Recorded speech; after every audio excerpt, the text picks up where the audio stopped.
I was originally born in Buffalo. My parents are from Lancaster. We moved down when I was in the second grade, and we lived downtown Lancaster. And my parents divorced when I was 9, so that gave me the opportunity to live right next door to my grandparents, which happened to be family property of about 136 acres of land because my grandfather was a freed slave when he was a teenager, became a gun runner, and he was able to purchase land. So that's where I grew up until I got married. My grandmother would sit on the front porch, and every evening when my grandfather came in from the fields, she would read the scriptures to him. And he can quote the Bible back and forward. He prayed every Sunday and led us in no matter what you're dealing with and who you're dealing with. The Word of God said to forgive, to pray for those that persecute you, to love on those. Yeah, it wasn't that easy, but we knew we had a conviction that we had to.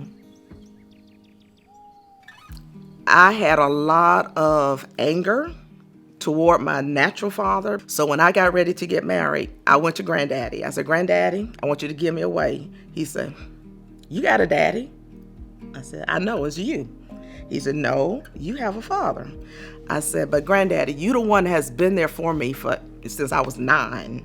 So I consider you my dad. He said, okay, I'll do it, but you make sure you have that conversation. Because he wanted to value him, even though he knew he wasn't there for me. Well, when I called my dad and explained to him, my father understood. He said, I know, I haven't been there. And yes, he did exactly what I should have been doing. And he was at the wedding, and he sat on right behind my granddaddy. And God, that was the first time I really understood what forgiveness was. Once I really forgave him, that's when I got set free. So forgiveness for me is easy now. I said, if I can forgive my dad, I can forgive anybody. And the power of forgiveness is real. And they taught us that by pushing us to do it. For me, I see the family of God the same way. We're all going to be different. We're all going to have challenges. But the word says, reconcile yourselves back unto one another. If you have an all against one, you communicate that. You go to that person. Don't assume. Let's talk about it. If it walk in forgiveness.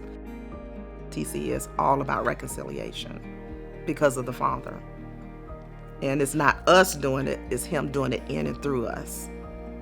No matter what our emotions are or how we feel about it or what our old mindset was, our minds are being transformed because theologically we're understanding the power of who He is, not in our power. We have to step back and let Him do it through us.